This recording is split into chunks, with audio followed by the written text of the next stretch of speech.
So you made it to the top of the castle, and it's time to fight the guy that chopped your arm off. But he's beating your ass. Every now and then he's hitting you with giant lightning bolts, he's hitting you with perilous attacks, and you just can't do it. And you want to quit, and that's okay. That's why you're here. Welcome to the Get Good Guide for Genichiro. Now before you go into this boss fight, there's a couple skills I would highly suggest you have, the first of which being Mikiri Counter. If you made it this far in the game without Mikiri Counter, bless your heart, because I don't know how you did it. But Mikiri Counter will allow you to hit B as a thrust attack is coming in to counter it, and it's going to be extremely effective against Genichiro as he is a big fan of thrusts. In addition to that, if you have the points, the Shinobi Eyes upgrade is a very solid choice to upgrade your Mikiri Counter here, allowing you to do even more posture damage.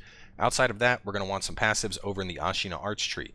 The first of which is going to be Descending Carve, and this is going to allow your counter hits to do more posture damage after you've deflected.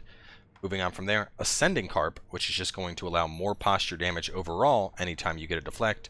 And then lastly, you're going to want to have Flowing Water, which is going to decrease the amount of posture damage you take while fighting enemies with swords. Ashina Arts can be picked up from the Tengu of Ashina, and you find him after Gyobu the Demon.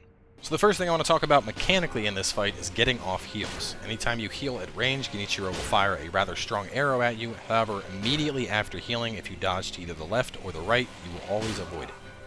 Next, I want to discuss Perilous Attacks. In the first phase, he'll very frequently do a Perilous Thrust after you either block or deflect the heavy downward attack he does right here. And in particular, I want you to notice the little shine you're seeing underneath the Perilous mark. That little shine, that indicator is how you know that a thrust is coming, and it's also coincidentally the same time you should press Mikiri Counter. He'll also do this thrust in phase 2 outside of the heavy overhead, but the same rules apply. Just prepare to Mikiri Counter right around when the kanji symbol is disappearing, and you'll stop it every time. Next is his Perilous Grab attack. He can do this in all 3 phases, and he'll typically run at you before doing it. The best way to avoid it is simply jumping backwards. Next up we have his Perilous Sweep, which he'll follow up with after a heavy overhead. As with all sweep attacks, you can avoid this by simply jumping in the air and bouncing off of his head for bonus posture damage. I want to make close mention to the shine of the blade. You'll notice it goes vertically, and that's how you know a sweep is coming as opposed to a thrust. In addition to jumping on the head, if you have either Senpo leaping kicks or High Monk, you can execute this combat art when you see the sweep coming to do a buttload of posture damage. In phase 3, he'll get an upgraded version of his thrust. This can be countered with Mikiri Counter, and in general, you should press the button right around the same time that the kanji disappears off your screen. The last thing I want to discuss is countering out the lightning in phase 3, and that's by doing lightning reversals. To properly time these, jump as the kanji is disappearing, and then hit R1 to send the lightning back before you land, to hit Genichiro for a ton of health and posture damage and stun him in place. You can also do this attack when he does his lightning arrow. The same rules apply. Jump up as the kanji is disappearing, get hit, and then use R1 to send it back to him. So now that we've gone through all the important mechanics, let's pull it all together against the boss. And very similar to Lady Butterfly, this fight is also all about aggression. You want to stay on your target and make sure he doesn't have any room to begin regaining his posture.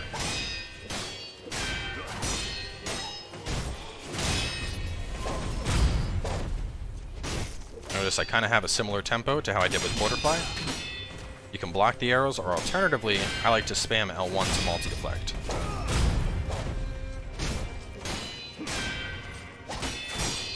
Against multi-attacks like this, I'm literally just toggling L1, just hitting it very quickly. And even if we get hit, go for the heal, dodge before the arrow comes. And once again, make sure you get back on him. Notice that very fast, he already started getting his posture back, and that's why aggression is so important in this fight. If you give Genichiro any time, he'll begin getting his posture back, and then ultimately you're not going to get your death blow.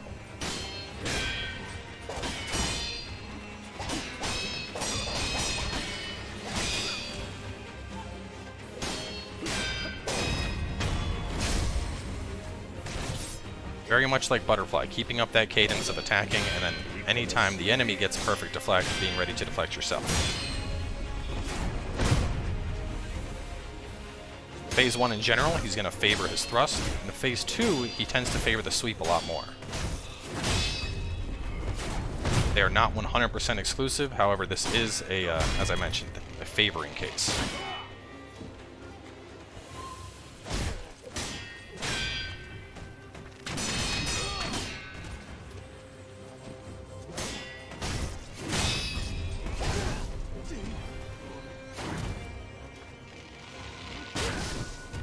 A little too close for the dodge there. That's fine.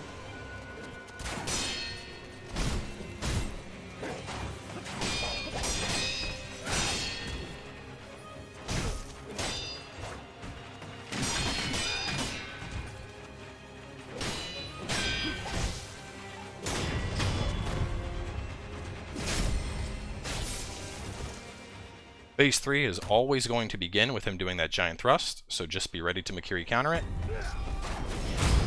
And after that, the same rules apply. Just stay aggressive to the boss. As you noticed right there, you can also jump over the lightning, but I prefer to try and get the lightning reversals.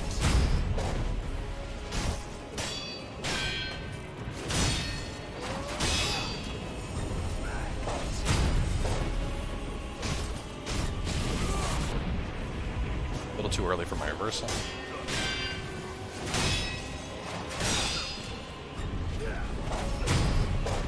And you can see we're not doing anything crazy here. The biggest thing in this fight is just, you know, it's just paying close attention and then, you know, just staying patient with your attacks. Not getting overly aggressive or anything, you know, just waiting for the right opportunity, deflecting as we need to deflect.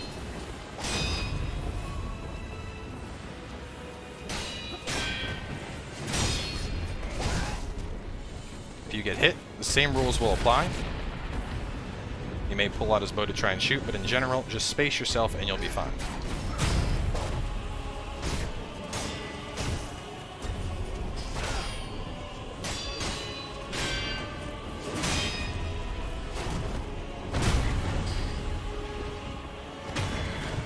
And really, that's all there is to Genichiro.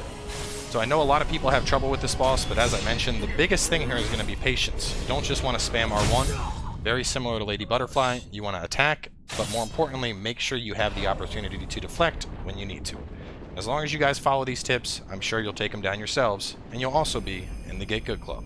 So thanks for coming on by, and I'll catch you guys soon enough with another Get Good guide.